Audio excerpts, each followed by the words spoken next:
All right, so tonight on the Cliff Show, I've got one of my best friends in the world. The guy that got me started, recruited me into door-to-door sales, brought me into the fold back in winter of 2017 when he cold called DM me on Instagram. It's one of my best friends, Zack Betzsold. How's it going? Thanks for having me. Dude, good to have you on, man. So Zack and I go way back. Zack is, like I said, the one responsible for getting me into door-to-door sales. Sent me a random DM from Active Northwest. Oh yeah. This random business account that you Random started. page that had probably like 3 posts on it to Yep. make it seem semi-legit. Yeah. Oh yeah. And yeah, you commented. So I'll let you tell the story. So how you found me. I'll tell you where I was at. So I was working at the Ridge Athletic Club. Okay. And I started a snow removal business. Okay. I actually had just dropped out of. Actually was going to the business college. Right. I take that back. I was going to the business college. I was taking one credit or Right. one class. It was like 3 credits. Right. It was business law. Okay. And I started a snow removal business during that time. Right. I remember. Just a side hustle, snow removal business. I remember.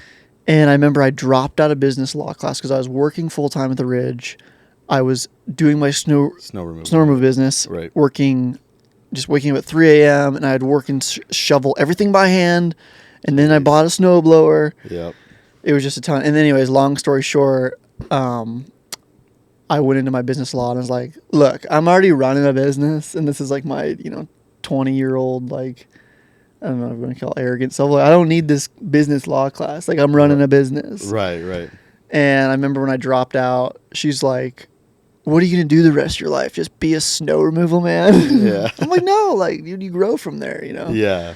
But, and then you randomly DM me on Instagram during that winter when I was doing all that, and I'll let you take it from there. Yeah. So, most of you watching the show probably know that Cliff did, door-to-door sales. That was the industry I was in, and that's what I got him into when I was in college. And the reason why I even went to Montana, I was living in Rexburg, Idaho, going to school at the college there, and I was newly married and baby on the way, and I had just completed my first summer of door-to-door sales, and the traditional way is to go back and recruit a team. And the guys that were most successful in our company of recruiting massive teams, they were recruiting outside of their normal colleges. So I thought, so I looked for colleges nearby, found MSU Bozeman, and so I we organized a way for us to go and put up a little booth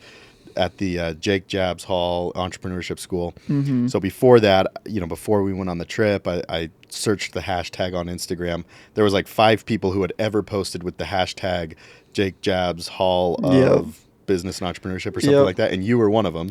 So I stalked your profile, and then I was like, oh, I found a book by Grant Cardone. Yeah. And I was like, oh, this guy, could see that. And little did I know, I didn't know you weren't going to school at the time. Yeah. But then when we finally went up there, I DM'd him, and I was like, hey, like, you might be a good fit for this job. We're recruiting for it.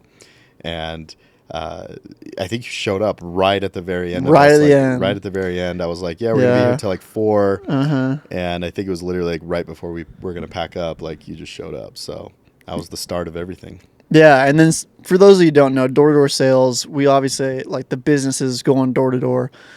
But the real business is recruiting. Yeah. That's where you make your money. You build least in certain industries. Right. In pest control, which we were in, that is the industry or the way you make a lot of money. Yeah. Recruiting teams. So you recruit sales teams, college kids, you train them in sales, you go down to a place for a summer, you just blitz doors all day long for 6 days a week. So that's the gig for those of you guys that don't know how this all works. So Zack was building his sales team. He was recruiting people. Building my sales team and trying to recruit more and be one of the top dogs was my goal, right? I wanted to become a regional or a VP of sales or whatever. That was kind of the goal, and so this was like ground zero for me. This was like my first step. I just started reading Gary Vee and Grant Cardone and just getting stoked on like business and entrepreneurism. And like I was doing the snow removal, which was like kind of ground zero. But this was like, oh, here's actually why I took the job. Let me tell you this. I showed up to the business college and they're like, hey, this is what we're doing. And normally it's pretty hard to recruit people. You need to like really sell them on it. Yeah. The first day I was like, cool, sounds good. You're like, I'm in. Yeah. And the reason why is because I knew Grant Cardone, Gary V, Sarah Blakely, the owner of Starbucks, whatever, Scholes. Howard Schultz. Howard Scholes. John Paul DeJoria. Yeah, I knew all these people did door to door. So like in the back of my head, I was like, okay, if I want to be successful in business, I need to do door to door. So that's why I said yes so quickly, because I already kind of knew I needed sales experience to be successful. Yeah, in and the door to door, I mean, there's a lot of other things you can go sell or places you could sell that are not as grueling and as just absolutely horrific sometimes emotionally than door to door sales. But yeah, we call door to door the Navy SEALs of the sales industry. Navy SEALs boot camp. Yeah, it's the hardest industry in door to door or in sales. 100%. But are you glad you did it? 100%, dude. Would never take it back. I would recommend everyone to do it. Same, absolutely. I mean, even if you quit and fail, I would say just do it anyways. Yeah, get that experience. Absolutely. Like, I've seen so many people, and I wasn't some amazing salesperson, at least in pest. I mean, I've definitely evolved as a better salesman over the years, but in pest control, I was pretty average, if not under average. Yeah. You know, I know you outsold me your first year. Yeah. And we'll get into that a little bit. But yeah, so we went out to Vegas. Zack and I. Yeah, preseason trip. Went to Vegas for a preseason trip. I was there for 2 weeks. Yep. That's where I got my feet wet, and then we went to Chicago. Yeah. Spent the whole summer there. Oh yeah. I went to Detroit for a little bit at the end, but we spent the whole summer in Chicago. Zack was my team lead. I outsold Zack that year. Yeah. Which, to be fair, Zack had a wife and a kid at the time. I was a single guy. I didn't have any commitments besides making money for myself. I would say there's no excuse. Like, I have no excuses for... I mean, at the end of the day, like, you outworked me, right? Like, like, it was one of those things where I was not... Yeah, I would definitely... Yeah, I think as I evolved and I sold more products, I figured that, you know, the products that I actually really believed in more, I was always way better at selling. Yeah, no, for sure. And that comes to when we finished that summer, did great, started recruiting a team again. I had a few guys recruited. Right. We were going down to the Aptiv office, which there's this massive office with a huge basketball courts, golf simulators, pool tables. Yeah, it's a pretty like this sight to behold. Right. It gets people sold on sales. And then like big time, our managers are driving Porsche Panameras, they're driving Raptors, they're driving like now they've upscaled them to like Lamborghinis and everything. Lamborghinis, Ferraris, Audi R8 was one of the cars I think at the time. And Nick drove, Yeah. So that's what gets a lot of these young college age kids like myself sold is like the lifestyle. Like, oh my gosh, you're in your 20s and you're driving a supercar. Yeah. And you have a portfolio of real estate. Yeah. Blah, blah, blah, blah, blah. Yeah. It's quite the sight to behold. I'll say, I mean, that's why I originally joined too, you know. Yeah. You know, the guy that recruited me, he had a Lexus. So he was trying to recruit me originally to a different company that was going to be solar. Yeah. And in hindsight, definitely wish I would have started with solar the whole time. But anyways, you live and you learn. But yeah, his solar company had bought him and his wife a Lexus. And like in my family, like the Lexus brand is like luxury. The luxury of the Toyota. So like Toyota's like, you know, Mr. Reliable. And then Lexus is like the luxury. Lexus is like, I got a little money. Yeah, my dad had bought a Lexus. It was a little older Lexus, but my dad had bought one when I was growing up. And so that was kind of like the thing. So when I saw this young guy and his, you know, new bride and they had a Lexus with the red leather interior, that's what sold me too. Was all that. So yeah, and then wrapping up that summer, went to Door-to-Door Con. And this is where things take a big turn. This is the precipice for the next few years of mine and Zach's relationship. Yeah. Kind of. Yeah, big time. For sure, work relationship. And so Door-to-Door Cons were like, that year we had Jordan Belfort speaking. Yeah, the Wolf. The Wolf of Wall Street. Yeah.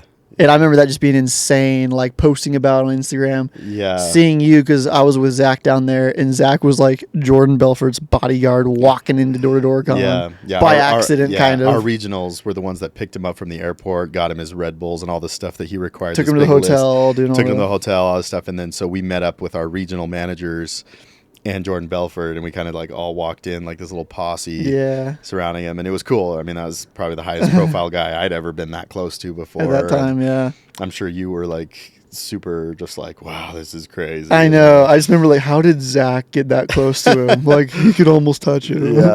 Yeah. I mean, is what it is, but it was cool at the time for sure. Yeah, it was definitely a cool experience for sure. But yeah, so this guy Mitch Matthews, who is this 6'6", played college at BYU football, wide receiver. Yeah.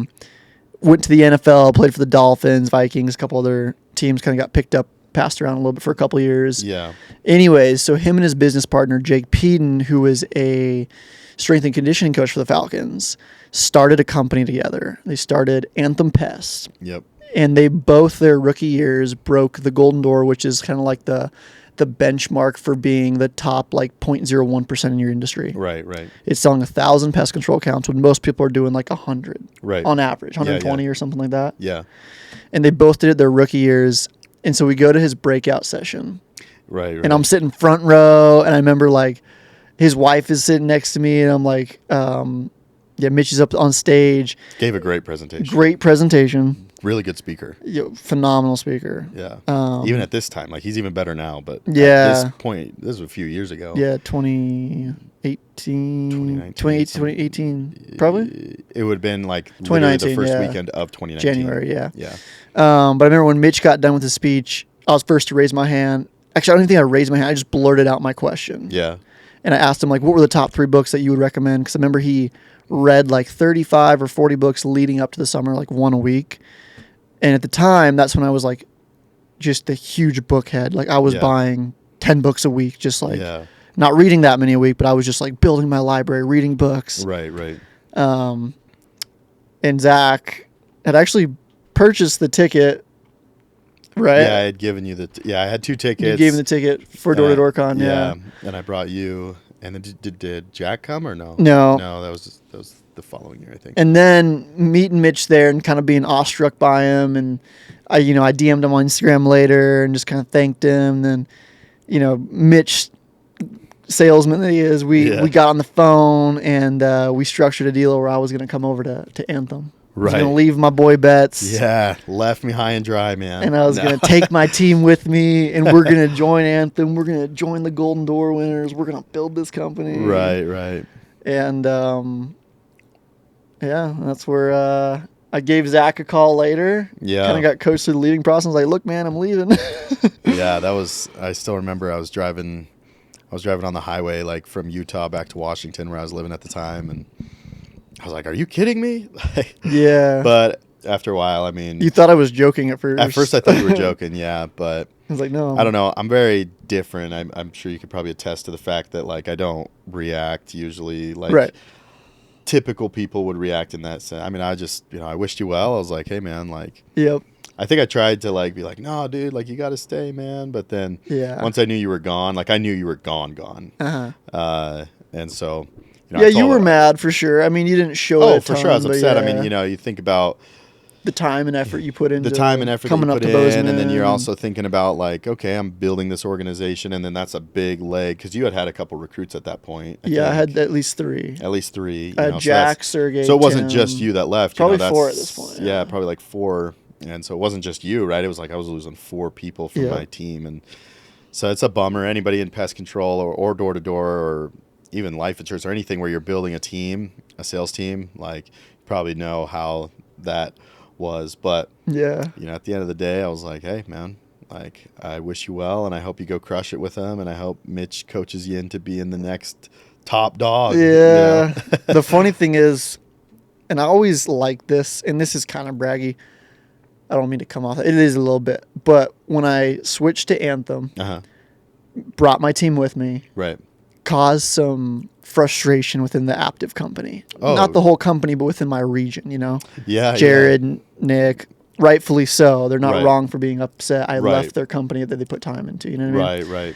But I remember, these guys I had already recruited under me, but under Aptive, they all reached out to them to, just like, we're going to, rightfully so, like I said, there's no hard feelings. This is business. Yeah. We're going to get Cliff. We're going to get all his recruits over. If he wants to switch that, fine. But we're going to snake all of his recruits. Oh, I remember We're that. going to pay them. I remember that. And I'm just going to attest to this.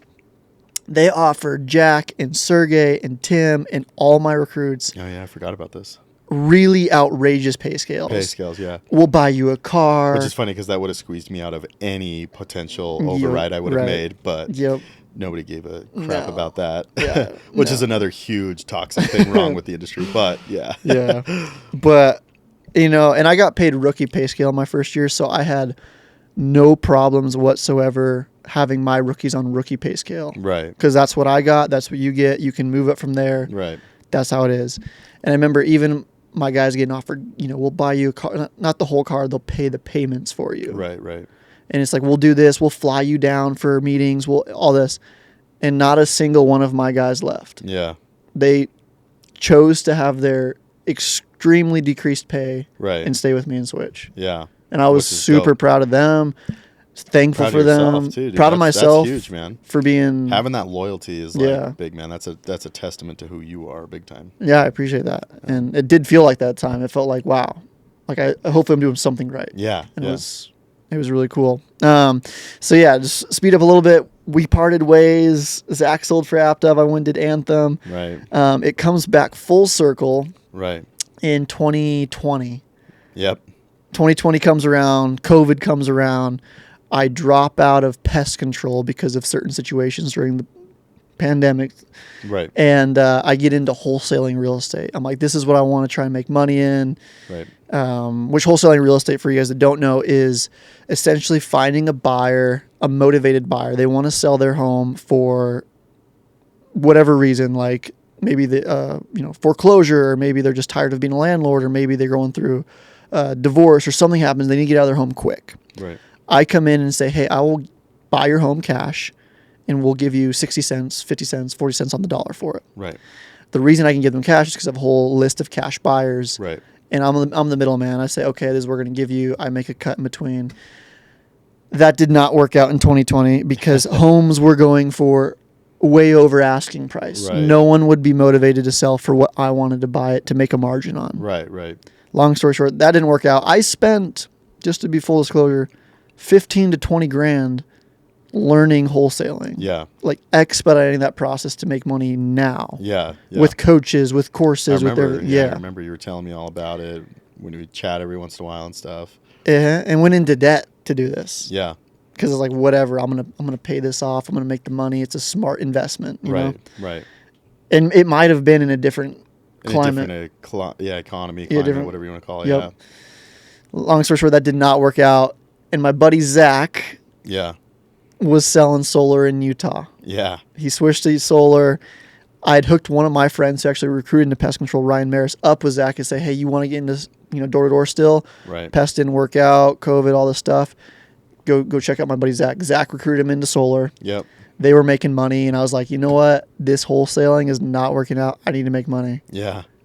So he calls me up. Yeah. Cliff calls me up, and he's like, hey, man, like, I'm things aren't really working out with the wholesaling biz. I'm racking up debt, and I see you and Ryan are crushing it. Some of the other people, I think, at that point, I think we had a few others doing really well. And, this is obviously the most money I've ever made at this point in my life. And he's like, and I was like, yeah, like, I probably did some sort of pullback. Like, yeah, like, I'll get you an interview. We'll see if let's talk to the boss. Right? Which there was a little bit of truth behind that. I mean, the cool thing about the solar business is like it's the complete opposite of pest control. Whereas like in pest control, I was only focused on recruiting. Whereas like in solar, you actually make way more money just on your own sales. So it's almost more worth it to just not even recruit. Yeah. Even though I was like still kind of the manager, but we didn't really recruit people at that company. Yeah. The overrides weren't worth it. I mean, they were, but they weren't like. I mean, in hindsight, no, they weren't worth it at right. all. I mean, it was like the work that they asked you to do for that override was like borderline slavery, but anyways. For sure. Yeah. So yeah, came over, was selling solar with Zack in Utah. Right. And then we'll just skip right over to this. Doing good, making my sales early on, like producing just as much as everyone else, if not more. Yeah. And what came down to it is I was getting really passionate about health and fitness. I have a brain tumor, hormonal issues, all these different things that was being fixed with medicine and different stuff. And I got really passionate about, I was training for an Ironman, training for a Spartan race. You're doing all sorts of stuff. Going to yoga, jiu-jitsu, just really, that's what I love health and fitness. Yeah.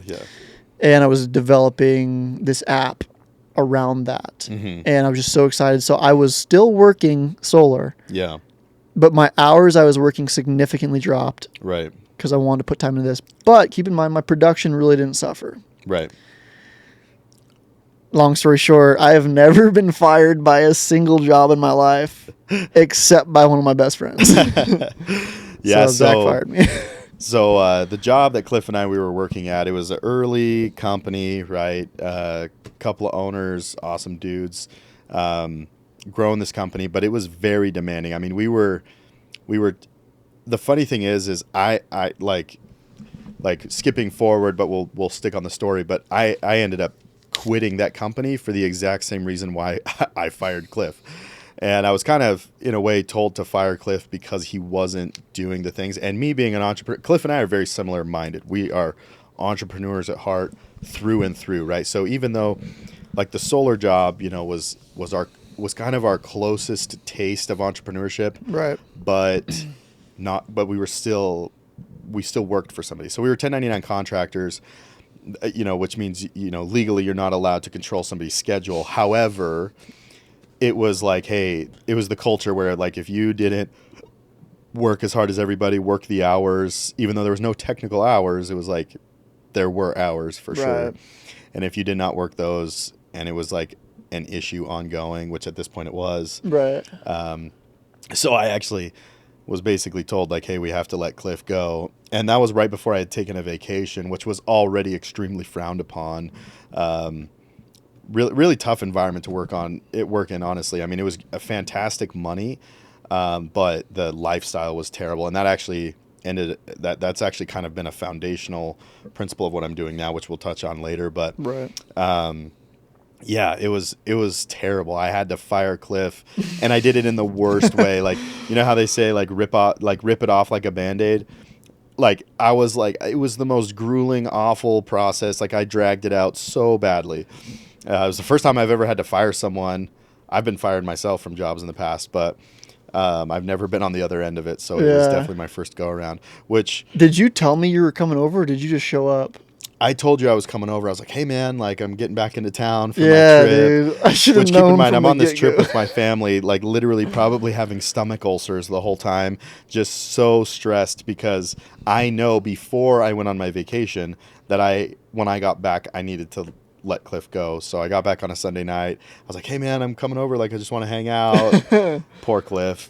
Just, No, I remember blindsided. You got there and like for an hour, so we're just talking. Just chatting about all sorts of entrepreneurial I'm just so ideas, amped talking about things. Yeah, we're just classic, Cliff and Zack conversation, and then I like somehow probably horribly steered the conversation towards, the company we were at, and I was like, so how you feeling about work or something along those lines, and yeah, it's good. It's fine. Yeah, and we were like chatting. I was like, well.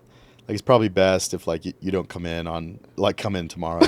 And his face was just like, what? And I was like, yeah, basically like we're letting you go. And then there's like the most nonchalant. Yeah, basically we're letting you go. And I'm like, it's lit. Right. Which is funny because we were actually, what were we talking about off camera? Like, how did you feel actually? Like, did you feel how you would think a normal person would feel? Oh, I was relieved. Relieved, right? I was like. I wasn't wanting to get fired by any means. Like, right. I still wanted to be making money. Yeah. There, Big time. Yeah. But when he fired me, I was just like, you know what? This is good. Yeah. Like I can focus all my time on the things I want to do. Yeah. Growing this thing that I want to build. Right. And I mean, ultimately that was a catalyst to get me here today. You know what I mean? Like fire me there, trying to find the next option. So yeah, I was actually like. maybe we could touch on this because since, for the people who are watching, since, as I said earlier, I've quit that company long time ago. A lot, a few of the other people, well, I had to fire another one of my best friends from that company as well. So, again, when I say I had to, I had to, right? But I know other people who have willingly left as well. So I'm curious, like, now that, we've both been in sales for as long as we've been a part of a lot of different sales teams, organizations, worked for different leaders. Yeah. Like, what do you think is most important for an entrepreneur who's like scaling their company and building a team? Like, what do you think is most important, just off the top of your head, as far as retaining top, you hear a lot in the recruiting world, like, or recruiting A players, right? Yep. And like, how do you attract A players into your company, and then how do you keep them? Because Durant and I were just talking about this. Okay. So, Durant, he went to college, played football, went to the NFL, did all this stuff. And I was asking him if he did any sports as well before that, in high school. He's like, yeah, he did basketball. Okay. And the reason he quit basketball last year was his junior year is because the coach was just awful. You know what I mean? Yeah.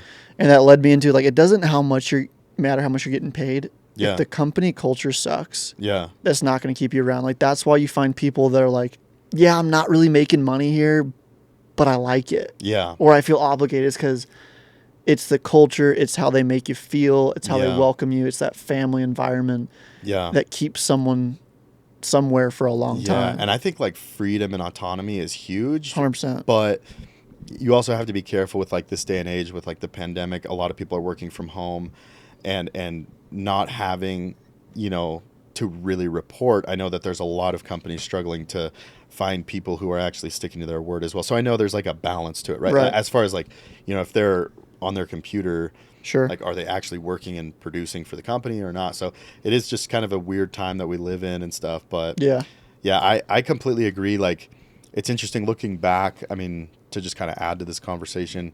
the company I was working at before the solar company was a software company that sold a software that was all employee related. So for all small to medium sized business owners, it was a place for you to, hire and onboard, right? Mm-hmm. You could have your whole funnel of recruiting. Once you hired somebody, it was just a really cool system to just stay organized, anything employee related. And they were 100% focused on the employee experience. And then when we joined the solar company, they were 100% focused on the customer experience. For sure. Which I think is where a lot of, you hear a lot of companies and business consultants and people, influencers or whatever, talk about, like, you got to make sure you have a good customer experience. But it almost seems like for entrepreneurs that the times are kind of shifting to where it is actually, at least it should be focused on a lot. I think it starts there, because if you take care of your employees, that'll bleed out into the customers. Exactly. So that's where it should start at the core. And to be fair to the solar company is that, and to the industry really, is like solar commissions are way higher. Like the software company I was working at, I actually couldn't afford to stay living there anymore with being a father. I had 2 kids at the time. One was diagnosed with a disability when he was 9 months old.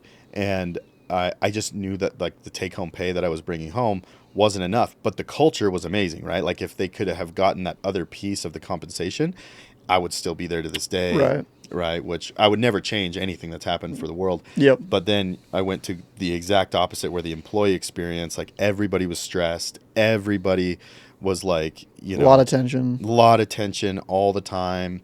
But we were all making gobs and gobs of money. And one particular person would always say, like, oh, if your wife is mad, just buy her something and she'll be fine. And that's not the case, right? Like, I mean, I know you're not married, but a lot of the other married guys that were there and still are, it's just not the case. Like, money, it's funny because, we as entrepreneurs and salespeople, we're always chasing money. Yeah. But then when you finally get it, it's like, if you're not fulfilled with what you're doing and you don't have the freedom to do anything with that money, it makes it a pretty sad life, 100%. Yeah. Kind of an interesting dynamic. I mean, there was a lot of great things that came from there. Yep. But and before moving on outside of door to door, I want to ask you, because you were in it for 5, 6 years? How long were you? 5, 6 years, yeah. Yeah. What were the biggest things you learned from door to door that you wouldn't have learned anywhere else? Like, what experience did you gain that is you couldn't have learned at a 9 to 5 or something like that? Like, how are you better because of door to door? So I think I've been thinking about this a lot lately, but I think one of the biggest things that I learned is like how important it is for you to understand your own personality and your own strengths and weaknesses, and that of others. Like, if you're actually going to build a successful organization, I think it's so important, because every single person that comes onto your team, right? And I'm not just talking about a sales team here, because the sales team is the sales team. They're all there for the purpose of production and driving sales. I'm talking about your operations, your marketing department, your HR department, your finance department. Like, all of this is your entire team, right? And every person has a unique ability, right? I think you can attest that you and I are very similar in a lot of ways, but then we have very different strengths, right? And some of my strengths complement your weaknesses. Some of my weaknesses complement your strengths, right? And that's exactly how it should be. I think oftentimes, especially when you start out in the sales world, we kind of get this vision of like, okay, this person is good at sales, so therefore they must be good at everything. Right. And, oh, that person is bad at sales, so therefore they must be bad at everything else. Yep. And that is absolutely not the case. That is how we take it. If we get a failing person door to door, we think less of them. Yeah, 100%. Right? If someone quits this season because they can't take it, it's like, that guy's a loser. Right. But that's it. Went like, for those of you who are entrepreneurs and are wanting to build and scale companies, you are the leader. You are the coach of the team. You're putting together, like Reed Hastings, CEO of Netflix, talks about, it's my job to put together the best team possible, right? And like, a football analogy, for example, I grew up playing football, right? It's like often, like if an offensive lineman went to go play quarterback and he sucked at it, like would we think he's a terrible football player? No. Right, yeah. We would just put him in a different position, right? But Good to Great by Jim Collins talks about like you got to get the right people on your bus, but then they have to be in the right seat, right? Because it's still not enough just to get the right people in your company, right? And I think that's what I've learned the most too, and I think it's probably more. And this could slightly be like a justification to make me feel a little bit better, because I really am not the most amazing one-on-one salesperson in the world. But I think what I am really good at is seeing that unique ability in people, right? We talk about the recruiting and finding out and placing those people in a spot for them based off of their personality, their God-given gifts. Yep. And know how to maximize that in a person. Yeah. And I'm still learning, right? I'm not saying I'm like amazing at this, but I think that's something that, I was thrown into that manager role. And looking back, I would say that was a terrible move. Yeah. That was a terrible move. I don't think that I was the right person for the job. It just so happened that I happened to be the first sales guy that then all my friends and people who had worked with me in the past that liked working with me and now had an opportunity to make a bunch of money in solar, they wanted to come to, and I was naturally the guy that got put into that. But I think in hindsight, and towards the end, I was trying to talk with the other leaders and find a spot where I would be able to thrive and contribute more than just as a salesperson and sales manager. And it just, it didn't happen. And so, ended up leaving. But I think that's the thing from door to door, not just from the solar company, but like, that I've learned the most is that how important it is to see somebody for who they are and to not discredit them because they happen to not be good at sales. Yeah, I agree. Or whatever their position is. Yeah. And I would say, kind of taking us to where we are today. So now, Zach, after rural, the solar company, you went over to a different solar company for a little bit. Right. So while I was towards the end of me being at this solar company, and I mean, I had essentially, what could potentially someday be multi-millions of dollars of stake of equity, because I was employee number 4 or whatever. I mean, I had helped build most of the company, and had a prestigious title. I was on the executive board and all this stuff. And I saw the writing on the wall that like I wasn't fulfilled no matter how much money I was making. I was stressed. I wasn't in the right position. I was trying to talk to find a better position, and it just wasn't happening. And, I really, the dots connect looking backwards. I really do think it was God pushing me towards my ultimate calling that he knows now that I'm much more fulfilled, much more happy doing, and making a lot of money doing. Right. And, ultimately, I think I needed to get, squeezed out, if you will, from that. And I think too, a lot of what we do, I think what you and I did, most people do, we wait for permission, or we're trying to find like, oh, I'm going to go to this company. I'm going to wait till they promote me. I'm going to like fill in this company. Right. And we don't just like go make it happen for ourselves. Yeah. It's like, let me fit into this company and see how I can grow within this company, which there's nothing wrong with that. Nothing wrong with that at all. Yeah. It's just not your personality. It's not my personality. Right. It's not a lot of people's. Right. And it took you having to, more or less get mistreated a little bit from this company to leave it. Right. And kind of go to a different solar company to start your business that you have today. Right. Yeah. So keep in mind. So before I even left, though, I mean, I started building. Yeah, you've been building this for a while. I've been building this for a long 100%. Time, and that's one of my main messages to the world, I guess, and one of my founding principles, I guess, now that I really stand for is like, if you aren't happy, like you can leave, right? I think a lot of people stay at jobs for a long time and they're really unhappy. I mean, there's literally polls out there that say like 6 out of 10 employees like hate their job or like something like that. Right. I think it's worse, actually. I think it's like 70% of people think about quitting their job on a regular basis, right? And I think there's probably some societal things in there as far as like people just genuinely don't want to work very hard. But even myself, I consider myself pretty hardworking, and I always want to contribute and add value however I can to build a company because that's what I love doing. Yep. And I was still extremely unhappy. So I was basically, I'm the executive of this company. I'm working 12-hour plus days, 6 days a week, on constant phone calls all the time. And I started, I knew that if I wanted to build my own company, I had to find time outside of work. So I started actually, and I'm not a morning person, but I started waking up at 4 a.m. Every day. Dude, and you're not a morning person. I'm not a morning person. And when you started waking up that early, I was like, no offense, this is not going to last. Yeah. That's what I was thinking. Yeah. And I will say, I was doing that for probably 4 or 5 months. I did take a bit of a break. You just started taking Adderall too, so I was like, this is the Adderall kicking in. Definitely helps. Definitely helps for sure. Yeah.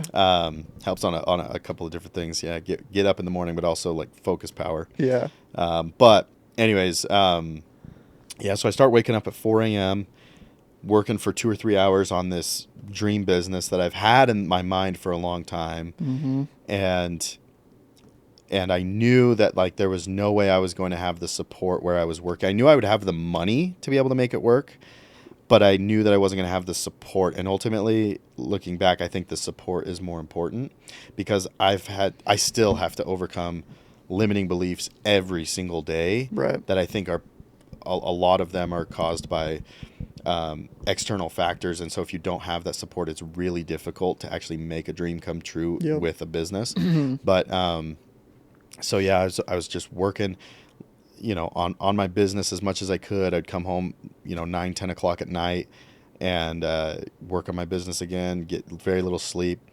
And anyways, yeah. Do you think that it took you a while to actually go all in on this business? Yeah. Like it's been in the works for a while. And do you think a big part of that was because you weren't ready yet, is what you were telling yourself? Like, I'm just not quite ready yet. Or was it the nerves of I have a family to provide for? That's what I was going to say. Okay. Yeah. So that's another thing that like really drives me now with what I'm doing and helping other people do is starting their own businesses based off of the skill sets that they have and trying to teach them skills that are extremely valuable to the marketplace. But, and obviously, providing those same services to other business owners. But essentially, like there are so many people that are in that were in my similar situation where it was a money thing. I was making multiple 6 figures, I'm an executive and everything, and I have to put food on the table. Right. And it, it was actually kind of cliche because as my focus started shifting from growing their company to growing my own company, my production and my focus there left because my heart wasn't in it anymore, right?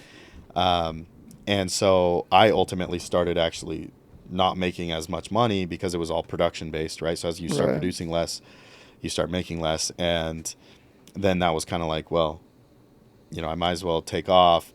And so I did join another solar company because I was like, I told myself this story that like, oh, if I'm going to put food on the table, like I have to do it in solar because that was the only evidence I had at that point. That's such a good way to put it. It's the only evidence you had. That's the only evidence Which I had. Which doesn't mean that's not what is always true. It's exactly. But we all make decisions based off our past experiences, right? And I was getting a few clients at this point. I was making some money, but it wasn't enough to pay, you know, for a house, cars, medical bills for my son, put food on the table. We added 2 more kids.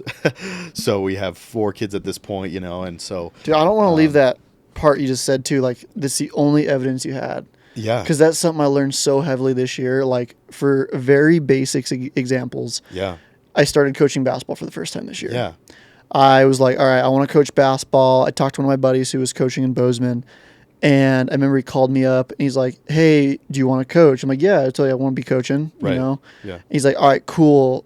You have like a week until we start. Yeah. And in my head, it's like, no. Like I told him, let me call you back. I was like, what do you need to know about it? He's like, tonight. And I'm like, all right. And then when I hung up, I was thinking, I was like, yo, I need time. Like I got to prep. I got to study coaching. I got to watch YouTube videos. I need to read a book. Like I need to know how to coach properly before I jump into it. Yeah.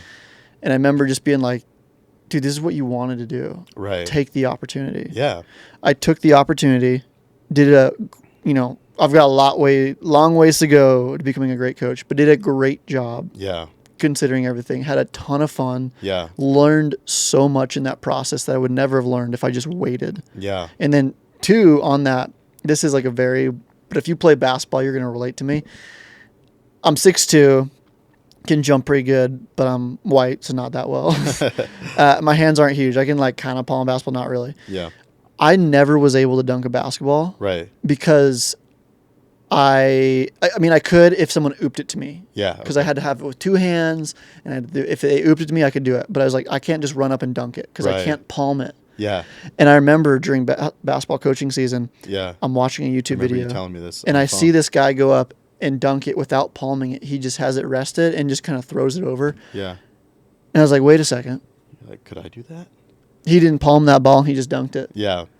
That day when I was coaching, I went up and like cradled this ball in here and cranked it back and dunked it. Yeah. And I was like, oh my gosh. And you could have done that. I probably could have done this in high school. You probably could have done that all along. Yeah. And the evidence I had. The evidence you had in your brain was that you couldn't. It was I couldn't. Because you couldn't palm a ball. Because I had never had any other evidence prove otherwise. Exactly. It's because I haven't sought out the other evidence. Exactly. And that was just like pivotal for me for just seeing life in a different way. Like it's like, what else am I capable of, and what are the limiting beliefs am I telling myself? You know what I mean? 100%, man. 100%. I couldn't agree more. Like again, you know, not to put it back on me, but it's like, at that point, you know, it's like I found myself honestly, like thinking, you know, I was like, here I am, like I've spent the last 5, 6, 7, almost 10 years living on the foundational principle of if I become more valuable to the marketplace, like if I increase my skill set, I will get paid more. Yep. And I finally saw it happening in the solar company. And then I saw it start going away because I was focusing on building my own thing. Right. Right. And for some reason in my brain, I only had that evidence of like, okay, I've only made a lot of money in solar, so I need to stay in solar until I'm ready to move on. Mm-hmm. And guess what happened when I finally decided to just completely leave solar altogether and just say, F this. Yep. I'm going to believe in myself. I'm not going to ask for another job. Mm-hmm. I'm not going to do anything. I'm never going to ask for employment ever again. And this kind of came about too because Zack, this is a crazy story. You should tell the story without mentioning names. Okay. But how you potentially, it's still in the works. It might not happen, but potentially got this partnership. Don't say names. Yeah, right. Because you can't. I mean, I'd love you to say names, but tell the story. So, little over 12 months ago, I started thinking about I was like, and this is kind of like before starting my own company, right? And starting the whole waking up at 4 a.m. and working on everything. I just started evaluating my life, and we hear those cliche remarks of you are the average of the 5 people you spend the most time with. Mm-hmm. And I started looking at my circle and who I was surrounded with, and most of the time, and I was surrounding myself with people who were not going where I wanted to go, or were already there. Like they say, you should hang out with people that are already where you want to go, right? Yep. But I wasn't even with people who were heading in the same direction as me. Mm-hmm. And those were my 5 closest people, and so I was like, okay, I need to up level who I'm around, because the guys and gals that I'm around do not have the marriages that I want to have. Yep. They don't make the money that I want to make. They don't have the impact that I want to have on the world. They aren't building the companies that I want to build. Nothing is in alignment. Yep. And I think that there's probably something there too with the whole fulfillment side of things. So I think of this guy that I know that lives 30 minutes from us, and he tells a story all the time, and hopefully I'm not outing who this is, but maybe somebody will eventually be able to connect the dots, and I'll eventually be able to say who it is once the non-disclosure's over and stuff. But this guy talks about how when he was in college, he was trying to get into the game of real estate. And so what he did was he found the most successful people in the state that he was going to college in that were investing in real estate. And he just literally went, talk about door-to-door sales. He just literally, and he had not done door-to-door sales. He was working as a call center, in a call center selling stuff. Right. I don't even know what he was selling. But he just went and started knocking on these millionaires, multimillionaires in real estate homes. He's a college kid, right? And he just gave him a quick pitch of hey, my name's blank. I want to get into the game of real estate, and I know that you're successful in it. Would you mentor me? Right? Just went for it. Mm-hmm. And he tells this story about how he got kicked off of a few people's doors. They told him to get the F out of there. Right. But then one finally said, sure, kid, yeah, I'd love to teach you, right? And that was the right person. So that's how he ended up getting in the game of real estate. The guy ended up becoming, financially free in his mid to late 20s. And now he's just been building just tons of wealth. He's worth 9 figures right now. And I think last time I talked to him, he said that just based off of the way that his investments are compounding, that in the next 3 to 5 years, he should cross the 10-figure mark. Billionaire. The big Billy. Big Billy. The big Billy goat. Yep. B club. So I thought, this guy, so I hear that story, and he also grew up in a similar region that I did, up in the Pacific Northwest.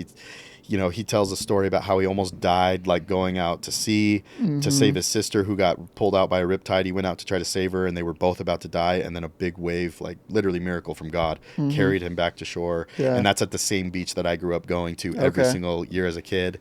And so just a lot of commonalities. So I thought, okay, this guy, he goes to guys, he goes to Tony Robbins' island in Fiji and hangs out at Tony Robbins' house. The dude is very well connected. So I was like, okay, this guy's already where I want to go. His marriage is phenomenal.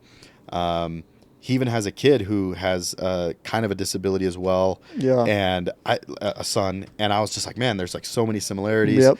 And I think this would be a great guy to get mentored from. And at the time, he was charging $250,000 to get mentorship from him, which that was I was barely making more than that in an entire year, so I'm not going to write the check for that. I wasn't at that place in my life yet. So I thought, okay, I'm a very scrappy, resourceful dude. So I thought, what other value could I bring to him? And, I had actually bought a couple of his courses and stuff like that. And I saw an opportunity for me to provide some value to his organization. And I thought, okay, well, what if I started my own business and brought that to him and said, hey, I'll run this business. We can split the profits 50-50. And in exchange, I just asked for some mentorship, because I knew that with the business model and everything that it was going to make, even 50% he was going to make way more than $250,000 a year. So it definitely cover the cost of it. So I was trying to just come up with the value the other way. So similar thing. One night, So one night, super cold.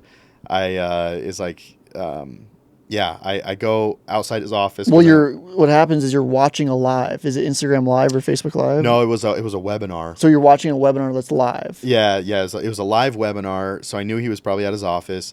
And during the webinar, he said, "Hey, for the person who's the most active in the chat tonight, asking good questions, all this stuff, like I'm gonna give away 1 free mentorship spot." So that perked my ears. I was like, oh, like, yeah. I was like, man, I could potentially win this thing, right? So I'm just super active in the chat. I'm typing all this stuff, and then they pull the name out of the hat or whatever, or the team selects, who it is, and it wasn't me, right?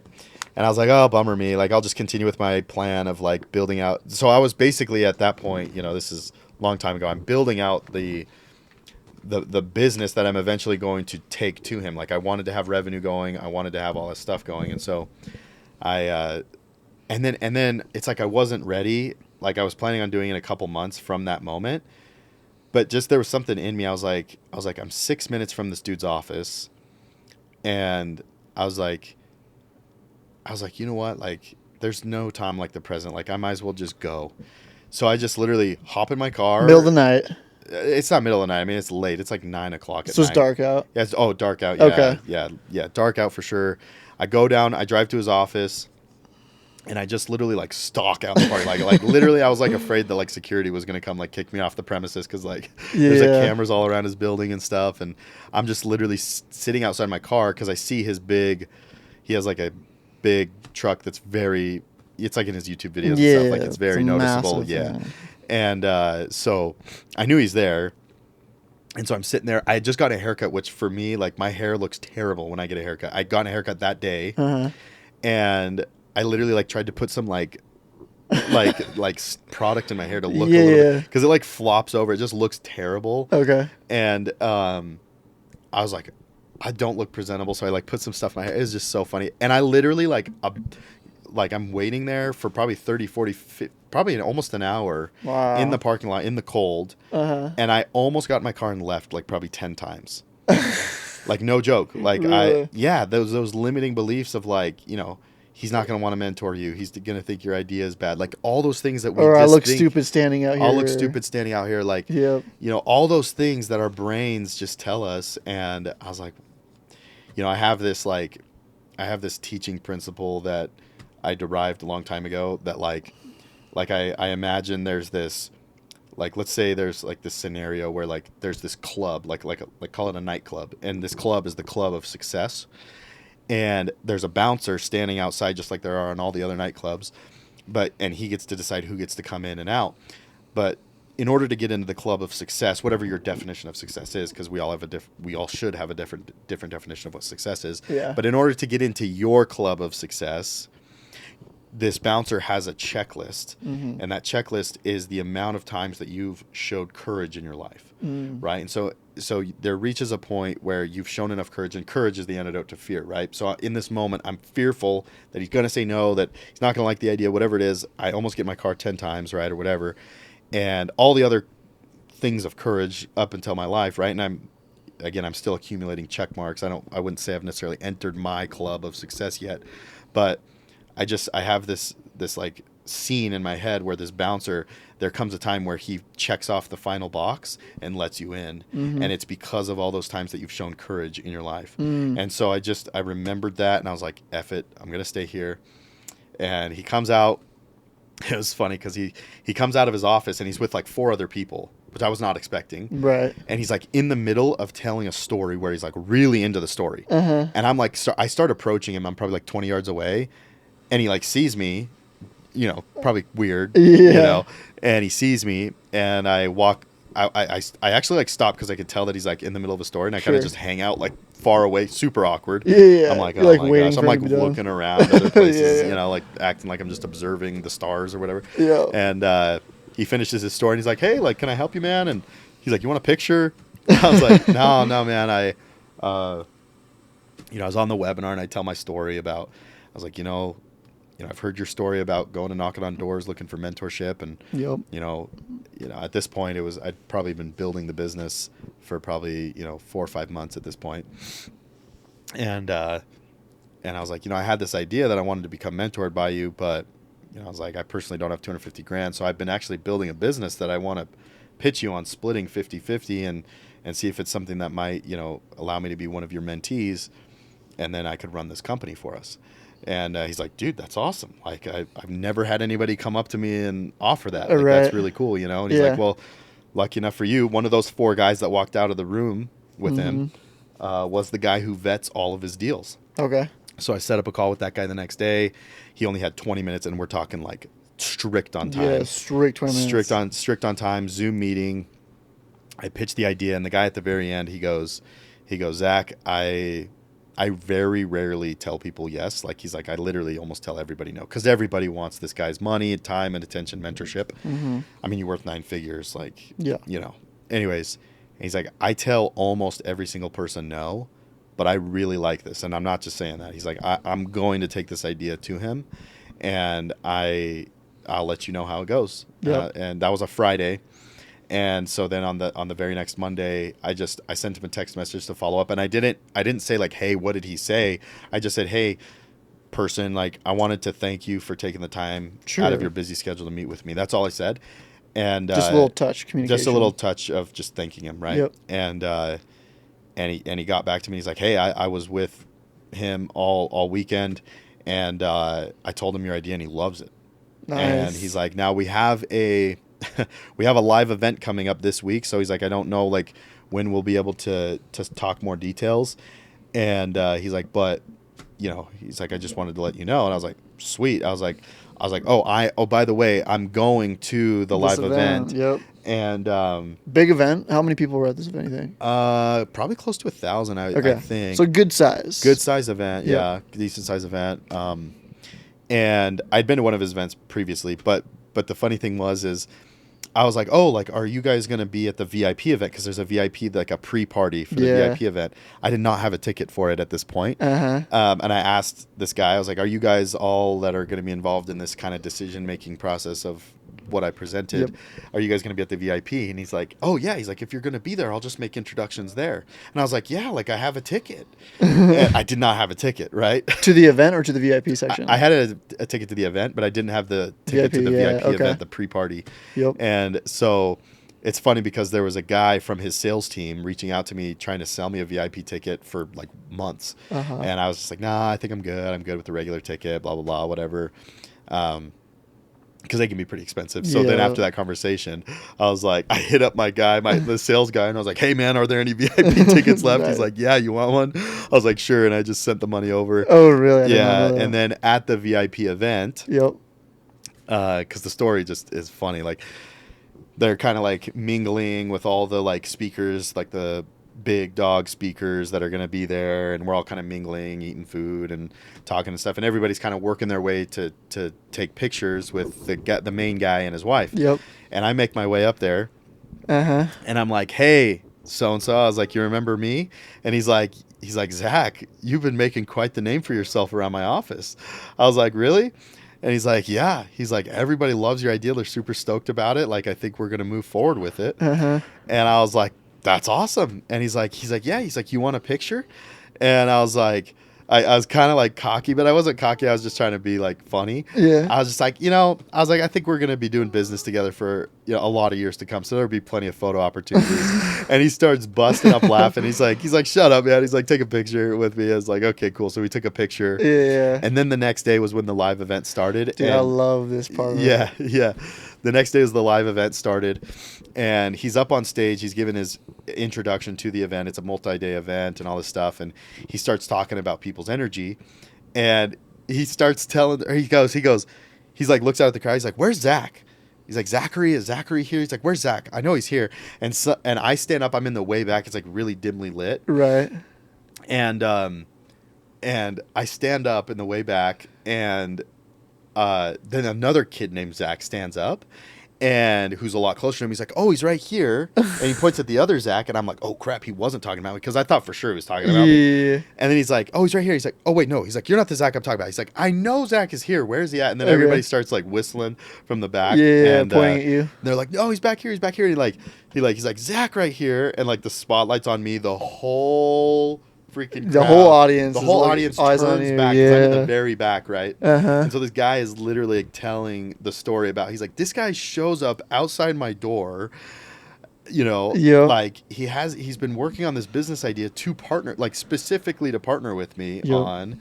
And he's like, I've never had this happen. He's like, and I'll be honest, guys. He's like, if this guy, even showing that level of like cojones, you know, even if he, like, I would have still told him no if I didn't see something in him. And if I didn't see this, he had this energy about him. I remember him saying the energy thing because it was kind of what his presentation was about.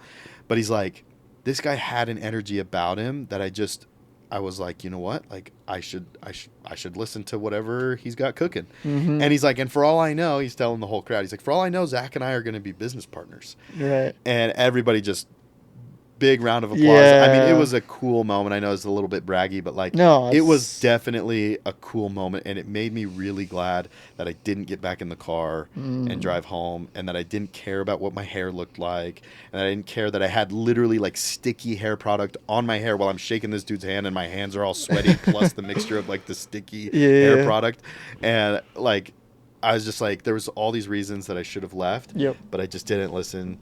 And I just did it, and it was cool, and so we've been working on that partnership. For it's gone a lot longer than I. And on the flip side, wanted to, but yeah. On the flip side, that story is incredible. One of my favorite stories. I mean, we still took a. Oh wait, no, this was different. But anyways, let me get off topic. So, I feel like still at this point, you're still waiting for permission. It's like, yeah. I can't be successful until I have the right partnership. Until I have the time, until I have this, until I make enough solar money to do that. And because this process of essentially your business model being vetted by his team has taken so long, you eventually just said, well, I'm just going to do it on my own then. Yeah, exactly. And like, I started thinking, you know, like I was like, what if this thing falls through? Would I still believe enough in the business to do it? Or would I just give up at that point and continue working my job? And I really like sat down and I evaluated it, and I was like, you know what? Like, this could be my ticket to building the life that I've always wanted, you know, that I visualize every day and that I write goals about and all this stuff. And I was like, at that moment, I was like, okay, really right now I'm only doing this, and I only started really on this journey for the opportunity to be mentored by this 9-figure business owner and real estate investor. And I was like, but that was what got me to do it. And so now I've gotten it to the point where, like, this partnership is still in the works, and I'm hoping that it closes here pretty soon. But like, if it doesn't work out with this partnership, like, I'm good, because I'm still doing it 100% on my own, and I know everything will work out. And that, like, and I think that, you know, I'm a big believer in God, and like, I really think that's what God was trying to show me, and that he had prepared for me this whole time. But I was so stubborn that I wouldn't listen,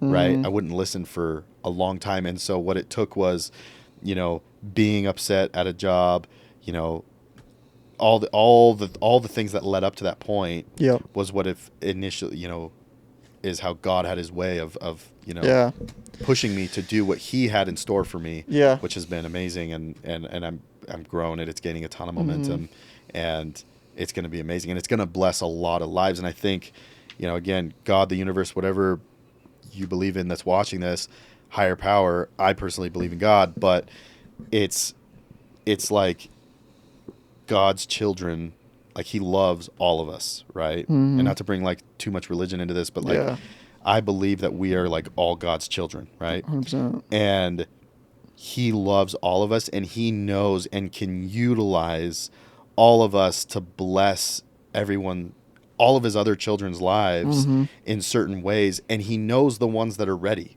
He knows the ones that are ready to bless others.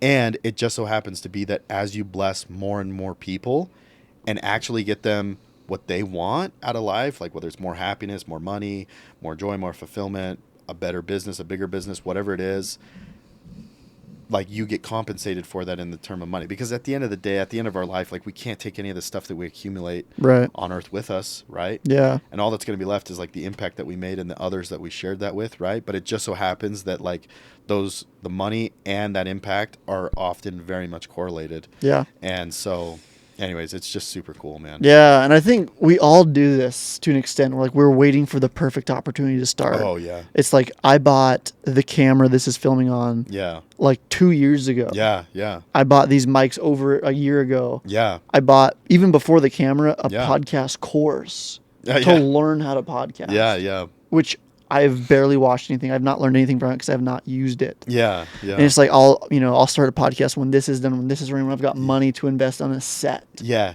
yeah. For the longest time, I was like, I just want to have a set ready before. That way it looks professional. Yeah. And it took things in my life to where a job where I thought I was making double the money that actually what was promised was like half of what I actually made. Yeah. And it was just like, quit waiting, Cliff. If you wait your whole life, you're never going to have it. Exactly. And, a podcast, a lot of people say, like, it's not that big of a deal. Everyone's doing a podcast. But this is something I've wanted to do for years. Yeah, and it's awesome because you're attracting the audience that's going to resonate with you. That's one of the biggest things I've learned, especially with what I'm doing, because, and if you have like predetermined like the types of people that you want to be listening to you and like what your message is, like your message is going to resonate with certain people, but it's not going to resonate with others, and that's a good thing. Right? Oh yeah. I think a lot of times we also a big negative belief of me when starting the business was that like, what if everybody doesn't buy from me? But guess what? Not everybody does buy from you, right? Like even to this day, when I get on sales calls with business owners, like it's okay to be polarizing. It's okay to be radically different than something else. Yeah. And I talk to business owners all the time where like they tell me no, and I'm okay with it now because I know that those people are going to be a pain in the ass to work with or whatever if they do tell me yes. And so when they tell me no, I'm like, it's okay because they're not my guy. They're not my client that I'm looking for. And, I think that's another thing that prevents us all the time from starting a business. Wanting to be liked. Because a business is like, wanting to be liked and wanting to sell everybody our product or 100%. Service. Like we believe in it. We, all this stuff, we get all excited, but we're not going to sell everybody. And that's why it's important to remember that like, just because you're not going to sell everybody, just because it's not going to go perfectly, it's not a reason to not start. Yeah. Right. And so now, having started this podcast and everything, and it's something we all have to remind ourselves of every day. I'm not saying I'm perfect at this by any means. I literally get up and I have to battle the demons every single day. For sure. Like literally I could make $10,000 in a day, gain a bunch of new clients, bunch of recurring revenue, and I'll still wake up the next day and have to fight the demons. You know what I mean? The demons don't go away. They just show up in different forms, and like you have to. You become better at managing it. You become better at managing it. You become stronger. I know we've talked about that before, and kind of going back to where this all started with the door-to-door is like that's why I think a lot of these door-to-door guys make it, is because they work on fighting the demons. The resiliency you build up. Yeah, exactly. 100%. And Mitch, I'm a big fan of Mitch's like redefine hard movement thing that he does. He just talks about doing hard stuff. Yep. If you just force yourself to do hard things, one of our best friends, Dylan, shout out to Dylan.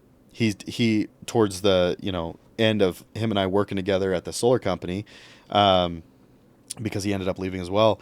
He was talking about how like he started doing where he like got out of his car every day and just did the hardest thing, which was like talk to like 5 people or whatever it is. Sure. He's just like, I just wake up every day and I just think, what's going to be the hardest thing for me to do today? Is it going to the gym? Is it taking a cold shower, cold bath, cold plunge, whatever it is? Get that out of the way first. And I know that's like a lot of personal development guys talk about, but it's just because you're conditioning your mind and you're like, if I can do that, then I can do anything that the day throws at me.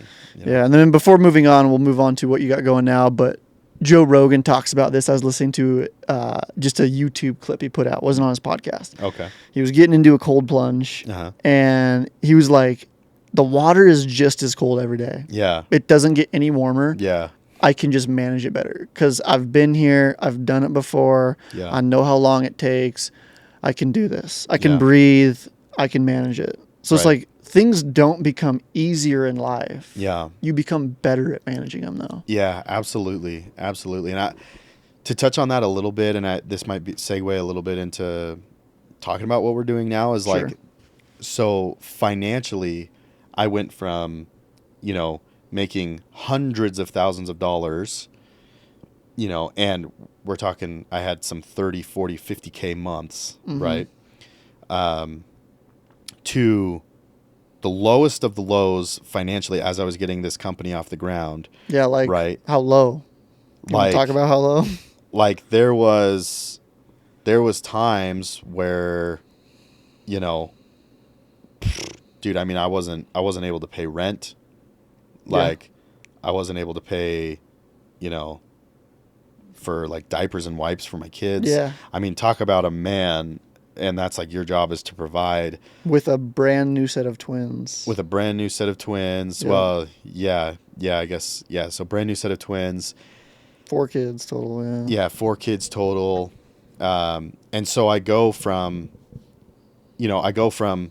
working for somebody, making a ton of money. VP of sales, title, executive, equity, all this stuff. Like pretty much had it made, but I'm unhappy, and I start focusing on building my own company. Mm-hmm.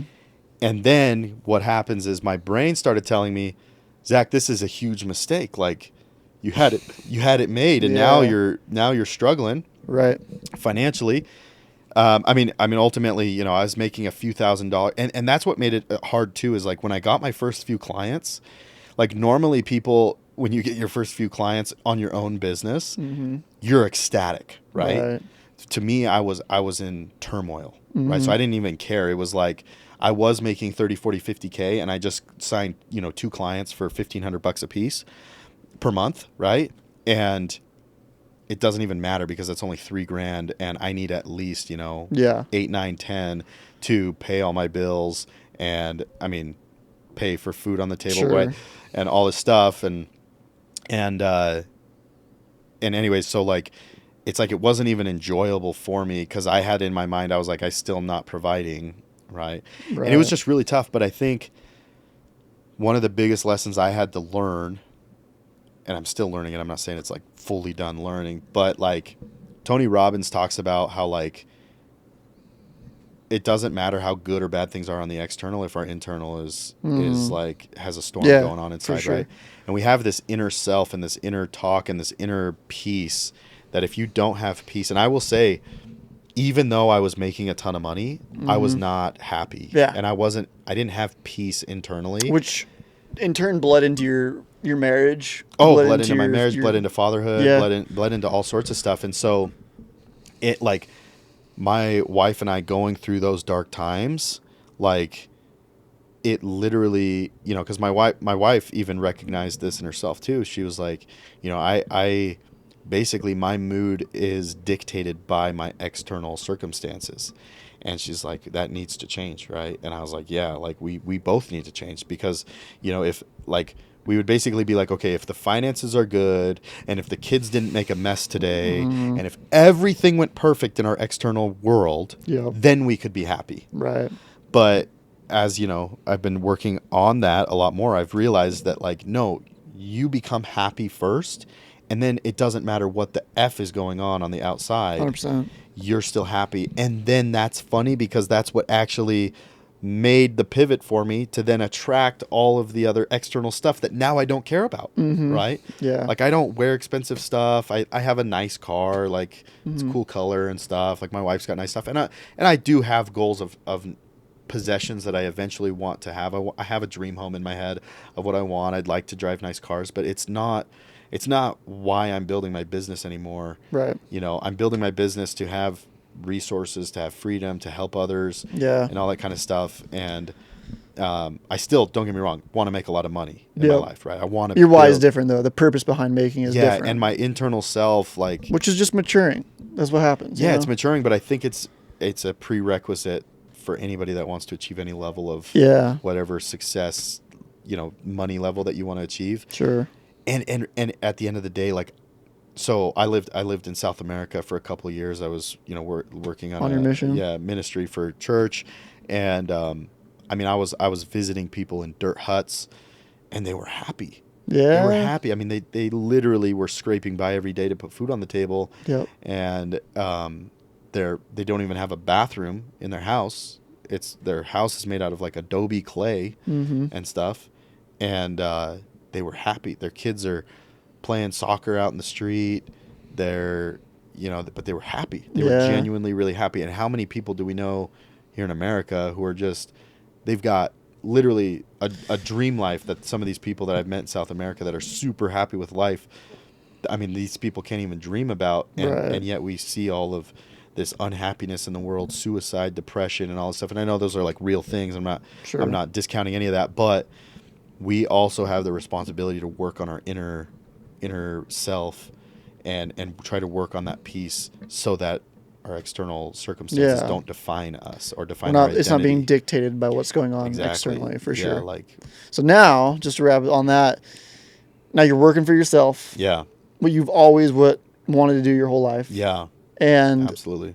So we can touch on this, but what I'd kind of rather do is, because you're going to be starting a challenge here, you're going to be doing some things in the future. Yeah. I almost would rather just direct people to you to go check it out. Okay. Because we've really kind of built up these different businesses you're doing. Yeah. So we can touch on it a little bit, but now you're coaching and you're doing it on your own. So I'll say it in my layman's terms. Okay. And then you can kind of elaborate a little bit. Sure. Go for it. Cool. So right now, Zack is doing this thing where he's building websites for companies, tile companies, solar companies, pressure washing companies, whatever type of service company that requires leads. Yep. So you're building a website on Google. You're getting it ranked, or not on Google, but you're building a website. It's getting ranked on Google. Yep. And then leads are coming in, and you're essentially reaching out to companies and saying, hey, if you want leads for this type of, for solar, I've built this company. I'm going to sell you these leads for $1,000, $1,500 a month. Yeah. So then that's what you're doing, but you're also teaching other people with your coaching program. Yeah. How to rank and rent. So rank a website, rent it out to clients. Yep. And make, income. Residual income. Yeah. Exactly. Yeah. So I got into this business model years ago, and then I kind of put it on the shelf. And then while I was actually at the solar company, I was in charge of sales, marketing, all sorts of stuff. And so I was kind of a training ground for me to kind of put a lot of these practices into place. And so that was a huge benefit for me. And it was funny because, again, as I was like towards the end of working there, I was actually trying to talk to the owners about letting me handle the marketing because it was like all the marketing and just do head of marketing, right? Like I was started out as head of sales, and then because we didn't have anybody doing marketing, it was like, hey, Zack, can you do XYZ? And I was like, sure, yeah. And then I would try to figure out more ways to provide more value in that area. So, and that was kind of how my training ground. And then obviously I started doing it months later on my own, completely just learning everything I could about it. And so, yeah. What was the question again? Sorry. This is what you're doing now. That's what you're doing now. Yeah. That's going well. You're making income from that. Yeah. That's providing for your family. Yeah, absolutely. Solely. So in less than 12 months, I've built a business that is making over 6 figures. In a year's time, yeah. In a year's time. And so, depending on how we finish out that 12-month period, I don't know exactly how much it'll make, but it's been awesome. It's scaled extremely fast. It's been awesome. I mean, essentially the way I would explain, the way I think about it now is a little bit different. But the way I look at it, because I've seen a bunch of other people be super successful in this before I got into it. I mean, I saw a 65-year-old lady who had just retired and was pulling Social Security. She built a business up to where she was making $10K a month, semi-passively, because once you get these websites ranked on Google, it doesn't require a ton of upkeep. You log into the back end of the website and maybe add a few things here and there, tweak some things to keep it ranked. Yeah, to keep it ranking high. But ultimately, once you've done the hard work up front, it stays up there. And so, I mean, I saw her doing it. I saw people who had been in the program course that I had bought originally on it years ago. I mean, they were making, I saw a guy making 7 figures plus doing this. And I was like, man, this is freaking awesome. And that's why I originally got into it. And then again, I kind of put it on the shelf. And then brought it back out once I saw the writing on the and wall. two, this was all in the works for a long time. Like you were reading books on software, you were reading books on this type of stuff early on. It wasn't like one day I'm going to do this. Yeah, it's exactly. Like it was this interest. Yeah, kind of I mean, talk about YouTube University, right? I'm a college dropout, so like, Yep. I mean, hours on YouTube learning free stuff, hours on paid courses, mentors, consultants to help me bridge the gap and understand things, and just tons of money spent on courses before even making $1, and then ultimately, you know, seeing that snowball really quickly. But where I was going with this is, like, I kind of forgot where I was going with this. You're good. But yeah, so I started seeing all these people making a ton of money doing it. And so like when I finally, you know, dove into it for myself, you know, I started building all these websites. And so the way I look at it is like I'm starting a new business with every single one of these websites, right? That's the way I look at it. I'm not actually forming a legal entity for every single one of these, but that's the way I look at it, because the most important thing in a business is sales, right? That's why we both got into sales, because we knew like, hey, with what we want to do in entrepreneurship, business, like we want to have that sales experience. But you also have to have a customer to sell to, which is where marketing and attention comes in, right? And I've actually heard Grant Cardone say this, that he thinks that he would be, you know, at least $500 million richer if he would have started focusing on marketing earlier on in his life. Instead of sales. He never, all of us have know who Grant Cardone is, especially if you're watching this show probably. Right. But he only started his thing when he was like 50 years old. He's like 64 right now. He was over the age of 50 when he actually started working on marketing. But all the work up until that was only focused on sales. So when I heard people start talking like this, I hear things like Patrick Bet-David say, like, you could make like $1 million, maybe even $5 million in sales, but good marketers make billions of dollars. And that's the legacy I want to leave behind, right? Yeah. Like ultimately I want to hit that $1 billion mark, right? But so now, or you have some? Well, I was just going to say, so that's the way I look at starting this, is like I'm starting the marketing engine for every single one of these companies. And then I'm going and I find I just call them a fulfillment partner. Right. So when I call these business owners up, you know, whether it's a subcontractor or whatever, that's what I'm treating it as. I'm like, hey, I've essentially started this business that's generating a ton of people that are interested, and I'm looking for a partner to do the fulfillment side of the work. Is that something you'd be interested in? Yeah. And they're like, well, what does it look like? How much does it cost? And so usually what I do is I give a few of the calls, and calls are the kind of the leads, right? They're calling into the website number, and I'm forwarding those over to somebody. And I give them some for free to start out to earn their trust. And then I get them on a closing call, and I'm like, so, like, are we in business? Are we partners? Or what? I like and that. Some say yes, some say no. But all it takes is one person to say yes, and I'm making, you know, $1,500 a month. I like that. You know, you can structure the payment program however you want. And then like, some things you really got cool. coming up too, you're working on. So you have a book. Yeah, I got one book that talks specifically about the business model. And then I do have another book that's kind of going to be a compilation of everything I've learned from studying the most successful people.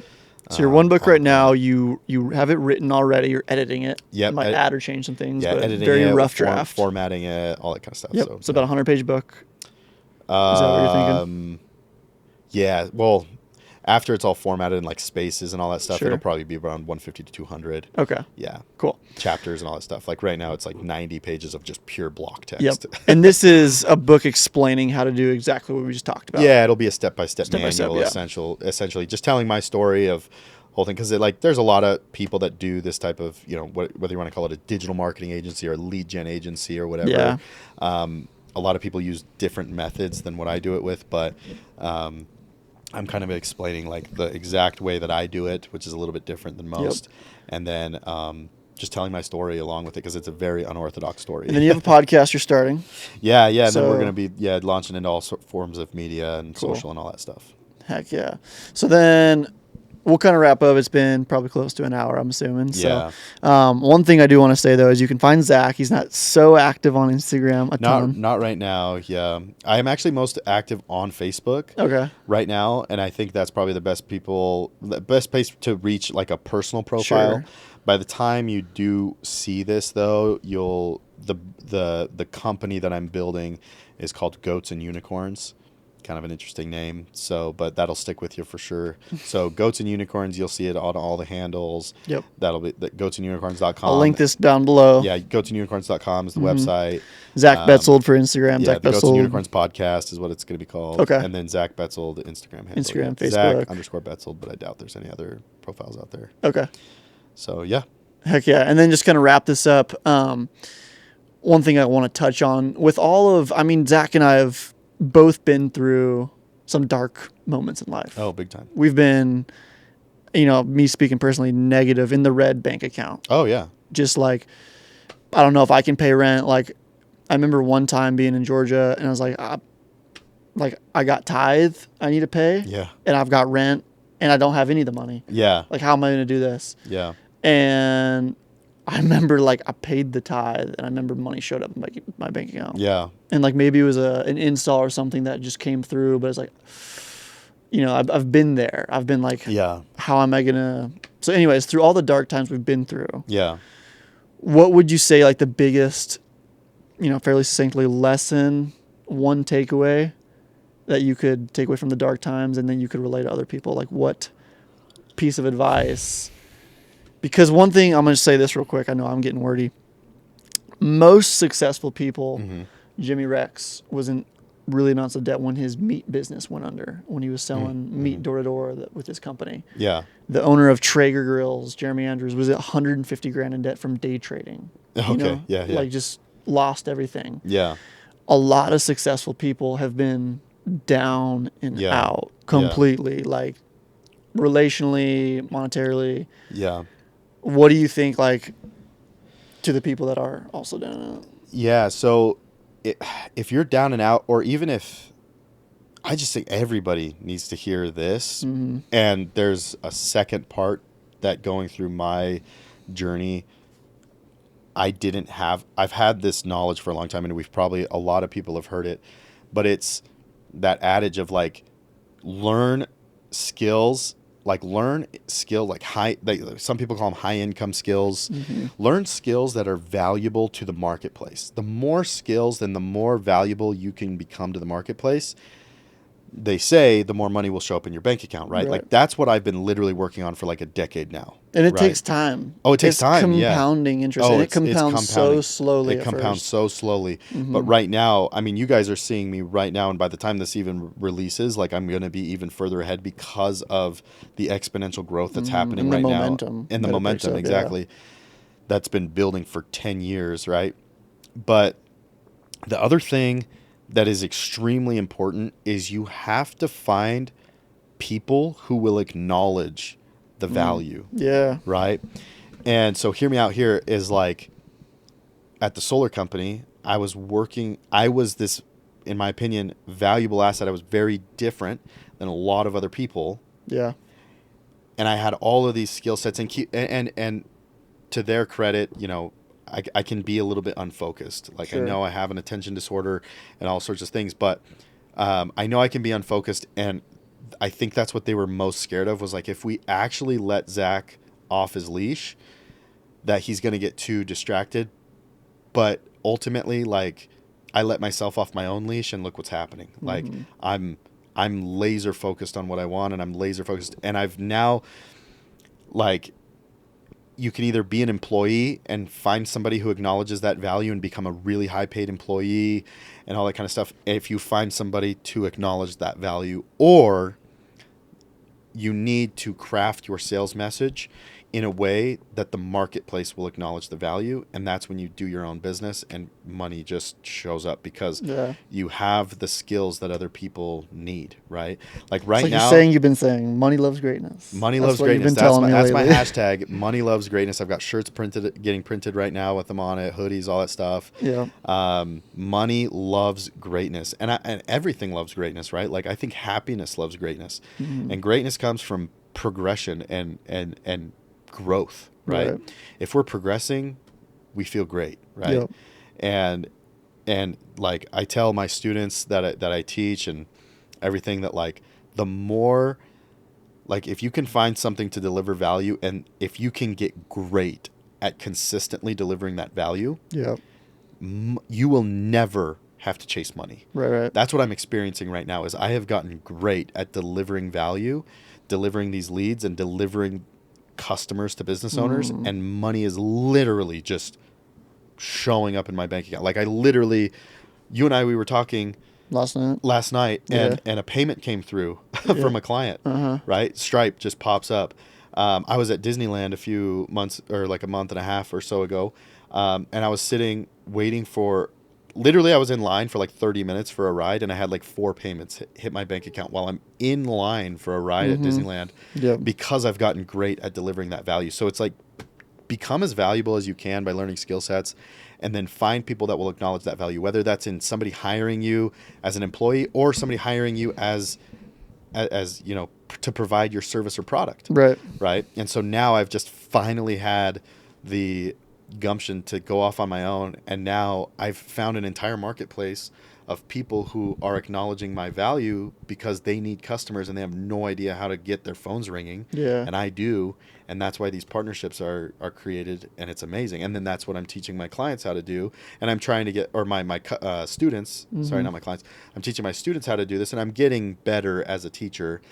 Ultimately, I'm much better at doing the thing, and I have all these thoughts in my head, and I'm getting better at getting those thoughts out of my head and into my students' heads. But like, and then that's amazing to see as well. When like, you know, my first student, when he said he closed his first deal, I was like, dude, that's amazing. And now I've had tons of students tell me, you know, and they post in my group chat all the time, and they're like, just closed a deal, just talk to a business owner, building them a website, getting them leads, running Facebook ads, Google ads, whatever it is, right? And it's super fulfilling work, man. So that's my biggest piece of advice is find something valuable, get great at it, and then go find people that are willing to acknowledge the greatness. Right? Because if you don't wait for them to come to you. Don't wait for them to come to you, 100%. And don't go begging either, because like, especially if you're like trying to beg for a job and be like, I promise I can do all these things, right? Like I'm skilled, right? And especially, you know, if you don't have the piece of paper that says you have the skill, even though I'm probably better at marketing than probably most people that have a marketing degree. For sure. So anyway, but that's it. That's it, man. Heck yeah, that's my boy Zach. Again, one of my best friends. It's been fun. It's been great, dude, thanks for coming on. Dude, thanks. Hosting me at your house. Thanks for having me, man. Appreciate you. It's been great. Thanks for watching. Appreciate all you guys that have sticking through these first few episodes. It means a lot. This is a big dream of mine that I've had for a long time. So I do love you guys, and I appreciate you. Make sure and subscribe to the YouTube channel, podcast, download the episodes, help Cliff out, because means a lot. You're going to get a lot of good content here in the next few years. Cool. Catch you guys later. Peace.